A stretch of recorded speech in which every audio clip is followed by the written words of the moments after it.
Welcome to the deep dive. We take compelling sources, research, history, philosophy, and, well, give you the shortcut to being really well informed. And today, we're taking a fascinating turn. We're moving away from, say, external strategies and focusing right on our internal architecture. Our sources today, they kind of invite us into the specific metaphysical framework for understanding success. We're exploring this powerful idea that outer achievement, the tangible stuff, is deeply linked to inner spiritual growth. We're drawing heavily on traditions linked with the sacred Atlantean Brotherhood and also teachings from Grandmaster Waxhira. That's right. And for anyone listening who maybe hasn't encountered these names before, think of these sources as providing a kind of ancient blueprint, like a spiritual engineering perspective on how the universe works, and maybe more importantly, how you fit into that working. Our mission today is really to unpack what they call the natural law. It's based on that old principle, as above, so below. Yeah. And we'll analyze the internal spiritual hierarchy that, according to these teachings, well, it governs and dictates your external reality. Right, so we're looking at the hidden plumbing of achievement, you could say. We want you to be informed not just about, setting goals, but about the very infrastructure inside you that has to exist to actually sustain those goals. So let's start with the big question, the challenge maybe. Can your circumstances, your achievements, your happiness level, can they really rise higher than your inner state, your thoughts and emotions? And that question takes us straight to the core idea, the principle of source and reflection. The source material is really emphatic here. This is a law, not just a nice thought. It basically states, just as water can't rise higher than its source, the world of human affairs cannot rise higher than its inner source. Simple as that. Wow, okay. That immediately reframes where we put our energy, doesn't it? If the outer world, our job, relationships, bank balance, if that's all just a reflection, Right. well, it means many of us have spent years trying to polish the mirror. Exactly. When the real issue is the object being reflected. The actionable insight here is pretty clear.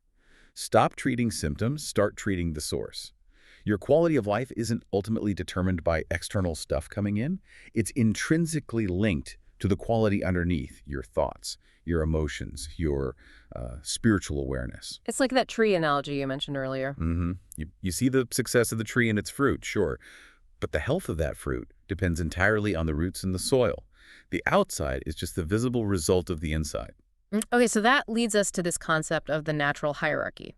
The sources say the universe is structured so the lower always respects or submits to the higher.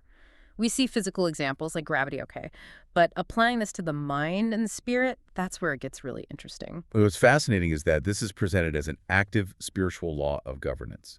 It's always working inside every single person. Your mind and emotions, they aren't equal partners in this system. They exist in a hierarchy, a chain of command. And if you want to influence that outer reflection we talked about, you really have to understand this internal chain of command. All right, let's break that down then, because this seems like where the listener really gains some control, potentially.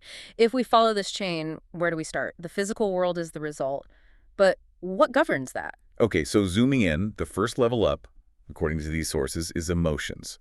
They're described as subtle, powerful forces, kinetic even.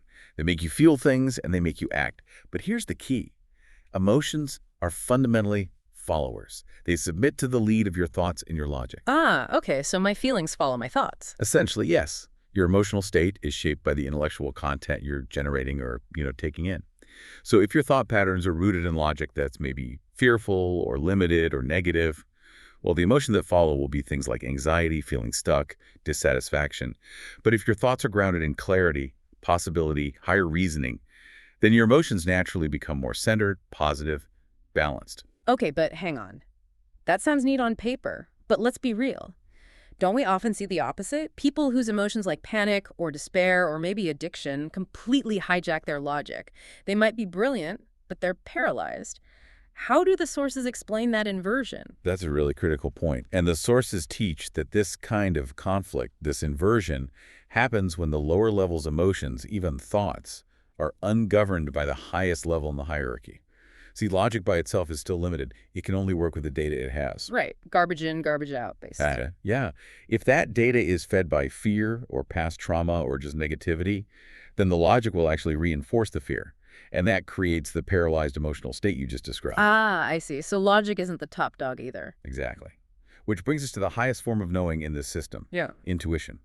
And intuition here isn't just a vague gut feeling. It's defined as the guiding force of pure spiritual insight.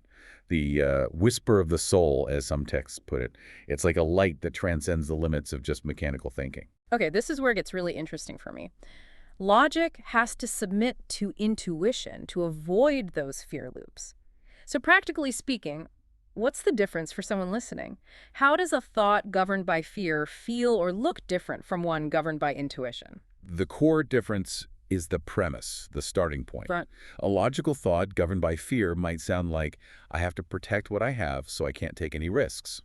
Makes sense logically from that premise. Okay, safety first. Right. But a logical thought governed by intuition might sound more like, I understand my higher purpose, so logic dictates I must take these specific steps to fulfill it. The logic is still there, but the governing source, the intent behind it, shifts. It moves from self-preservation based on a feeling of lack to self-realization based on, well, wisdom. I see. So the logic serves a different master. Precisely. And therefore, the key takeaway for the listener is this. True. Sustainable success, the kind these sources talk about, happens when intuition is allowed, consciously, to govern the entire internal structure. Intuition guides thought. Thought stabilizes emotion. And harmonious emotion then reflects outward as a harmonious life. Simple chain, but profound implications. That framework really demands a huge shift from how we usually think about growth, doesn't it? Traditionally, our whole upbringing is kind of built on two main phases. First, physical development, eating right, sleeping, making sure the body's okay, a healthy container. Then we pivot hard to intellectual development, school, getting knowledge, job training, sharpening the mind. Now, our sources today, they acknowledge this is necessary. You need a strong body, a sharp mind. But they're very clear. This structure is incomplete. It's incomplete because it focuses almost entirely on the acquisition of things, knowledge, skills, resources, rather than the being of the individual, the inner state. Think about it. Just like physical food shapes the body, our spiritual inputs, our thoughts, our emotions, our practices, they shape our inner world. And that inner world is the actual engine driving external success. Right. We all know people who are brilliant, intellectually amazing. Exactly. Brilliant minds, incredible knowledge, but still trapped by negative emotions they haven't governed, leading to dissatisfaction or even self-sabotage. The traditional path prepares the container, you could say, but it often neglects the quality of the water you put in it, the source itself. And the sources stress that this mindset, this inner landscape, starts shaping our world way earlier than we think, even in childhood. A positive inner state generates curiosity, sees opportunities. A negative one creates limitations, maybe even dissatisfaction before anything's even happened. So the external success or lack of it that we achieve as adults is really just the materialized projection of that inner world we've been building or neglecting for years. hmm And this provides the context for what they call the spiritual evolution phase. The Sacred Atlantean Brotherhood talks about this as the search for Atlantis. Now, this isn't about finding a lost city. It's a metaphor. Okay. What's it a metaphor for? It's the quest to reconnect with your own divine essence within, to awaken the soul to its own intuition, basically, and unlock that highest potential that goes way beyond just learned behavior or logic alone. Wow. That completely changes the metric for success then. It moves the goalpost from getting stuff to being aligned. So what does true spiritual success actually look like, viewed through this lens? Is it all meditation and no action? Not necessarily. Success gets redefined. It's no longer measured primarily by the material stuff, the job title, the bank balance, the size of the house, and though those things might come. Instead, success is measured by the alignment of your spirit, mind, and body, all rooted in self-realization, in embodying those higher governing principles we talked about. That shifts everything. Grandmaster Waxira has a quote that seems to nail this down. He says, "The outer world can never give you what you do not already possess within." Yeah, that quote is profound. And the implication is huge. If you're seeking happiness externally, well, you first have to source happiness internally. If you want abundance, you have to align your inner world with the principles of abundance, wisdom, truth. You have to be it first. When that inner source is governed by these higher principles, the outer world has to shift into harmony. It's that natural law again. It reflects the new internal frequency. Okay, let's bring this back to the everyday. We often hear about transcending the material world.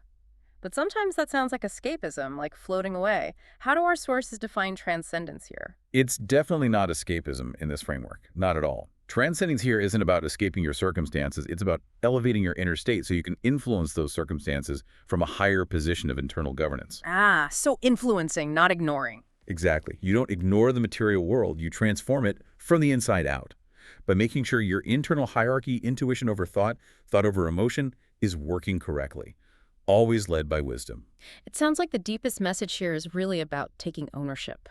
Ownership of your internal operating system. Precisely. It brings us back to the conclusion. We become the source of our own success. By actively ensuring the quality of our inner source is, well, impeccable.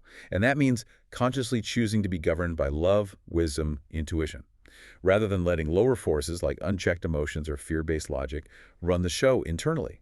This whole journey they describe is about becoming a conscious reflection of the divine order that, they claim, already exists within you. That's a tremendously powerful way to look at things, a framework for some serious self-examination. So here's the final thought for you listening. If this inner realm truly is the source of everything you experience, what subtle, maybe critical change could you make in the governance of your own thoughts or emotions today? Which link in that chain, emotion submitting to thought or thought submitting to intuition, needs the most attention in your life right now? Consider how becoming that conscious reflection of the divine order within, as our sources put it, might profoundly change your daily pursuit of goals. Maybe shifting it from a demanding struggle to something more like an effortless act of internal alignment. Lots to think about there. Thank you for taking this deep dive with us. We'll catch you next time.